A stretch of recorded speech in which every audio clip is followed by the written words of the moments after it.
డబ్బు, అనారోగ్యం, ఉద్యోగం, వ్యాపారం, అప్పులతో బాధపడుతున్నారా? మీకోసమే launch your future program. Hello viewers, welcome back to Suman TV. ప్రస్తుతం మనతో పాటు ఉన్నారు retired civil surgeon doctor Rammohan Rao garu. సార్తో మాట్లాడదాం. నమస్తే సార్. నమస్కారం అండి. సార్, ఈ మధ్య కాలంలో చూసుకుంటే క్రైమ్స్ అనేవి బాగా పెరిగిపోతున్నాయి. ముఖ్యంగా చూసుకుంటే ఆడవాళ్ళ పైన వాళ్ళని బ్లాక్మెయిల్ చేయడం, హింసించడము, చీట్ చేయడము, చంపేయడము చాలా అన్నమాట. తీరా మొత్తం అంతా సర్కిల్గా చూస్తే తప్ప ఏదంటే మగవాడిది అని అంటున్నారు. అంటే నిజంగా మగవాడిదే తప్ప, వాళ్ళది ఏం తప్పు లేదా అంటే ఏం చెప్తారు? రీసెంట్గా కూడా చాలా కేసెస్ జరిగాయి, మనం మాట్లాడుకుందాం. ఓకే అండి, జరిగి ఉండొచ్చండి. కానీ మొత్తం మగవాళ్ళదే మాత్రమే అంటే నేను ఒప్పుకోనండి. ఎందుకంటే ఏదైనా ఒకటి జరిగినప్పుడు ఇద్దరిలోనూ ఉంటుంది అన్నమాట. ఇద్దరిలో ఉన్నప్పుడు ఎవరు ఎలా చేశారు అనే దాన్ని పెట్టుకొని మనం మాట్లాడాలి. కానీ ఏ ఇన్సిడెంట్ జరిగినా కానీ మగవాడే బాధ్యుడు, ఆడవాళ్ళకి ఏమీ బాధ్యత లేదు అనే దాంట్లో కంప్లీట్గా వేయడం అనేది సమంజసం కాదనమాట. ఎందుకంటే మనం ఈ మధ్యలో ఎన్నో ఉదాహరణలు చూస్తున్నాం అనమాట. భార్యలు కానివ్వండి, లేకపోతే ప్రియురాలు కానివ్వండి, ఎంతోమంది మగవాళ్ళను నమ్మించి చాలా విధాలుగా వాళ్ళకి తెలియనటువంటి ఎన్నో భోగాతాలు నడిపినటువంటి సంఘటనలు మనం వెలుగులో చూస్తున్నాం. రీసెంట్గా కూడా మనము ఒక ఇన్సిడెంట్ చూడడం, చంపించడము అనేది మీరు చూస్తూ ఉంటారు. ఇంకా తర్వాత కొంతమంది డాక్టర్స్ విషయంలో కూడా కొన్ని అదే జరుగుతూనే ఉంటుంది అనమాట. అటువంటి వాటిల్లో ఏమంటారు, మరి కంప్లీట్గా మగవాళ్ళది తప్పని చెప్పలేం కదా మనం ఉండేదుక. అట్లాంటివి ఎన్నో జరుగుతున్నాయి. అంతేగాని దానికోసము కంప్లీట్గా మగవాళ్ళని బాధ్యత చేయదు. ఇరువైపుల నుంచి మనం ప్రధాన ఉద్దేశము క్రైమ్ జరగకుండా చూడడము, వాళ్ళలోనూ వీళ్ళలోనూ మార్పు వచ్చేసి హ్యాపీగా ఉండేట్టు చూసుకోవాలి. కానీ వాళ్ళను ఒకరి మీద రివెంజ్ తీసుకొని వాళ్ళను చేయడం, నీకు అక్రమ సంబంధాలు పెట్టుకోండొచ్చు.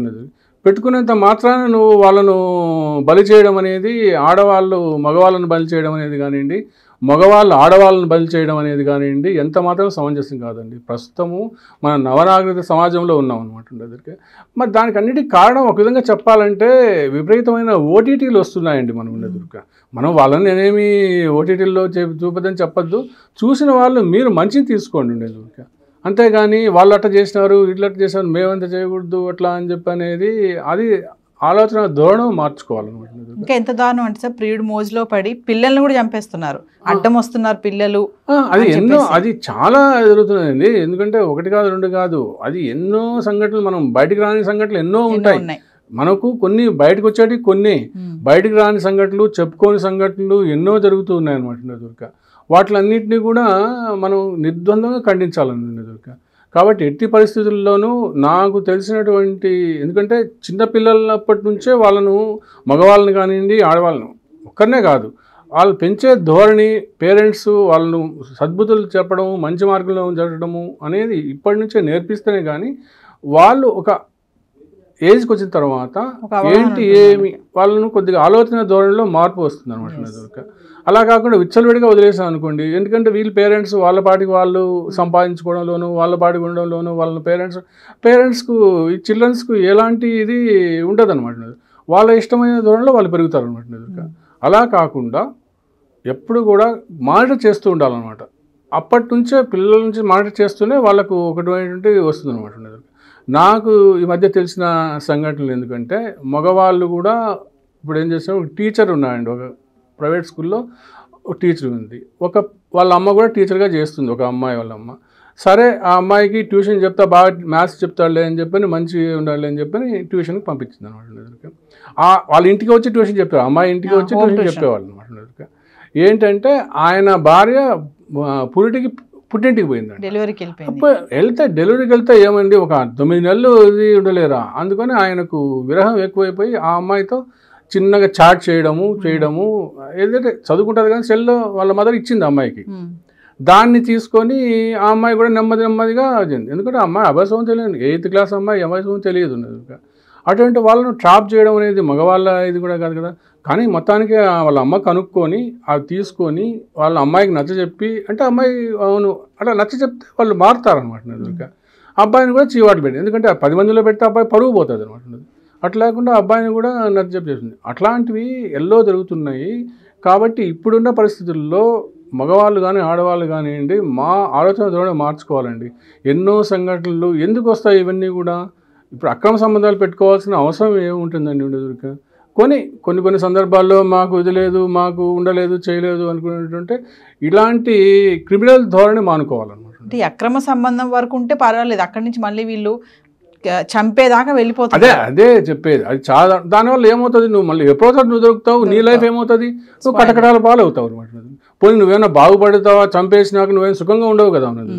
అటువంటిప్పుడు ఇవన్నీ ఎందుకండి ఉండేదొరిక. ఇలా ధోరణులు ఎందుకు మార్చుకోవాలా?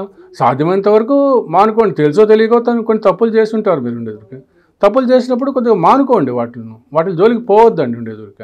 ఎంతో జీవితం విలువైంది, వాటిల్లో ఉంచండి. కానివ్వండి ఇట్లా ఒకరిని చంపడము, ఒకరిని చేయడము, కక్ష తీర్చుకోవడము. ఇంకా కొందరు దారుణం ఏంటంటే అమ్మాయిలు ప్రేమిస్తారండి. అమ్మాయిలు అబ్బాయి కూడా ప్రేమిస్తాడు. కొన్ని కారణాల వల్ల వాళ్ళ పేరెంట్స్ ఒప్పుకోకపోవచ్చు, వాళ్ళు చేయకపోవచ్చు. ఆ అమ్మాయి కాదు అంటుంది అనుకోండి, దాన్ని అబ్బాయి కక్ష పెట్టుకొని ఆ అమ్మాయి దారుణంగా హింసించడము. వాళ్ళు ఎప్పుడో క్లోజ్గా ఉండి కొన్ని ఫోటోలు తీసుకో ఉండొచ్చు. ప్రేమించాం కదా అని ఒకరికొకరు నమ్ముతారు కదా, కొన్ని ఫోటోలు తీసుకోండొచ్చు. ఆ ఫోటోలు పెట్టుకొని అమ్మాయిని బ్లాక్మెయిల్ చేయడము. నువ్వు నన్ను చేసుకోకపోతే, నాతో మాట్లాడకపోతే నీవన్నీ అక్కడ సోషల్ మీడియాలో ఇది పెద్ద ట్రెండ్ అయిపోయిందండి ఈ కాలంలో. ఏమంటే మాట్లాడే సోషల్ మీడియాలో పెడతా, కానీ అమ్మాయి వణికిపోతుంది ఉండేది. సోషల్ మీడియాలో 10 మందిలో నీ ఇద్దరి మధ్య సన్నిహితంగా ఉన్నటువంటి నువ్వు అప్పుడు ఏం ప్రేమించావు నువ్వు అమ్మాయిని? అలాంటి ఇది పద్ధతులు మానుకోవాలి. ఇంకా దారుణంగా పోయేసేసి యాసిడ్ బాటిల్ ఎన్నో చూస్తుంటాం మనం. యాసిడ్ బాటిల్ పట్టుకొని తిరుగుతాం, ఆ అమ్మాయి మీద వెళ్తా. ఏమి విపరీత ధోరణి అండి ఇవి. వీళ్ళందరినీ నేను చెప్పాలంటే సైకిక్ మెంటాలిటీలో సైకియాట్రీ వాటికి పంపించాలండి. ఇలాంటి మగవాళ్ళని కానీ ఆడవాళ్ళని కానీ, ఆడవాళ్ళని కూడా ఇక్కడ చేసే వాళ్ళను ఉన్నవాళ్ళే కాదు, వాళ్ళు చాలు. కానీ మగవాళ్ళు చెప్పుకోలేక ఏమంటే చట్టాలు అనుకూలంగా ఆడవాళ్ళకి ఉన్నాయి కాబట్టి వాళ్ళు మేము ఏం చేసినా చెల్లుతుంది లేని ఉద్దేశంతో ఆడవాళ్ళం అనే ఒక సానుభూతి కూడా ఉంటుంది అని ఇష్టం వచ్చినట్టు చేస్తున్నారు. అది కూడా మంచిది కాదండి. నాకు విషయం చెప్పండి, ఈ అక్రమ సంబంధాలు అనేవి ఎందుకు పెరుగుతున్నాయి అంటే దీనికి ముఖ్య కారణం ఏంటి అంటే ఏం చెప్తారు? ఎందుకంటే కొంతమందికి ఫ్యాంటసీ లాగా అయిపోయిందండి. కొంతమంది ఫ్యాంటసీ లాగా ఏంది మగవాళ్ళే పెట్టుకోవాలన్నా, మగవాళ్ళే. ఇప్పుడు మన అనాది కాలం నుంచి అది జరుగుతుంది, మగవాళ్ళు ఒకరిద్దరు జరుగుతుంది. ఇప్పుడున్న దాంట్లో మేమెందుకు పెట్టుకోకూడదు? పాష్ కల్చర్ అంటారా? అదే అట్లానే ఒక విధంగా ఉండేది. అతనికి వాళ్లకు కేర్ తీసుకోకపోవడము, ఇప్పుడు వాళ్ళ హస్బెండ్ కానీ కేర్ తీసుకోకపోవడము, నెగ్లెక్ట్ చేయడము, అనుమానాలు పెంచుకోవడము. అది చాలా మగవాళ్ళు అనేది అనుమానం అనేది పెట్టుకోకూడదండి ఎదురుక. ఎంత ప్రేమ ఉన్నా చేసినా కానీ అట్లా చేస్తుంది ఇట్లా చేస్తుంది అనేది అనుమానాలు పెట్టుకుంటే అనుమానం పెనుభూతం అనే దాంట్లో ఉంటుంది అనమాట. కాబట్టి అనుమానాలు పెట్టుకొని వేధించడం సాధించడం అనేది మానుకొని సుఖంగా పిల్లలు ఉంటారు, వాళ్ళ పిల్లల భవిష్యత్తు దృష్టిలో పెట్టుకోవాలి. ఇలాంటి పనులు చేసే ముందు వాళ్ళని హింసించడం కానీ బ్లాక్మెయిల్ చేయడం కానీ.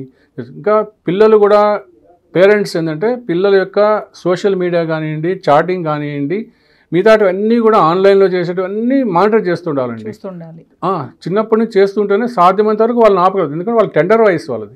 నువ్వు ఆ వయసులో చెప్తే కానీ వాళ్ళు వింటారు ఉండేదురుక. వాళ్ళు కొద్దిగా మార్పు తెచ్చుకుంటారు. నువ్వు వదిలేసావు అనుకోండి, వదిలేస్తే విచ్చలవిడైతే మాకేందులో మా పేరెంట్స్ అంటే వాళ్ళు ఇదేమో నిజమేమో ఇది కరెక్టేనేమో అనుకొని చాటింగ్ చేసుకుంటారు. వాళ్ళు ఆన్లైన్లో ఉంటారు, రాత్రులు 2 గంటల వరకు 3 గంటల వరకు చూసుకుంటూ ఉంటారు. ఇంకా దాంట్లో మనం ముచ్చలవిడి చెప్పకూడదు కానివ్వండి. కొంతమంది అయితే కన్నా అమ్మాయిలు వీడియో కాల్ చేసుకొని అవన్నీ అవసరమా అండి? అది ఎందుకు లోపం? పేరెంట్స్ వాళ్ళను కంట్రోల్ చేసి చూస్తూ ఉంటే ఇంట్లో కానివ్వండి ఏదో కానివ్వండి తెలుస్తుంది కదా, నిద్రపోయిందా లేదా అమ్మాయి కానీ అబ్బాయి కానీ చెప్తే అలాంటివి జరగకుండా ఉంటాయి అనమాట. అంటే సార్ తప్పు ఇరుపక్షాల ఉంటుంది అంటారు. డెఫినెట్గా అండి, ఒక వైపు అనేది కాదు. ఎక్కువ ఏంటంటే ఉన్న దాంట్లో చూసి మగవాళ్ళ డామినేషన్ దాంతో కొద్దిగా మగవాళ్ళే ఎక్కువ చేస్తున్నారని చెప్పొచ్చు. మగవాళ్ళు ఎందుకంటే వాళ్ళకు జాగ్రత్తగా అవగాహన కానివ్వండి, వాళ్ళకు ఉన్న ఇది కానివ్వండి, ఆడవాళ్ళ పైన మమ్మల్ని ఏం చేస్తారులే కొద్దిగా అనే ఎన్నో కారణాల వల్ల ఆడవాళ్ళపైనే ఎక్కువ అత్యాచారాలు జరుగుతున్నాయి. అందుకనే ఆడవాళ్లకు చట్టాలు అనుకూలంగా ఉన్నాయి. కానీ వాటిని అనుకూలంగా తీసుకొని ఆడవాళ్ళు మగవాళ్ళని సాధించడం అనేది చేయొద్దు. ఏదో తెలుసో తెలియక చేస్తుంటారు కానీ ఒకరు చేశారని చెప్పిన అందరినీ ఆడవాళ్ళు మగవాళ్ళని కూడా సాధించడం అనేది చేయకుండా వాళ్ళందరికీ చేతులెత్తి నమస్కరిస్తున్నాను. ఆడవాళ్ళు కూడా మగవాళ్ళు కూడా ఒకరినొకరు అర్థం చేసుకొని ఇలాంటి సంఘటనలు జరగకుండా ముందుకు వెళ్ళాలని చెప్పి నేను కోరుకుంటున్నానండి. Thank you sir. నమస్తే.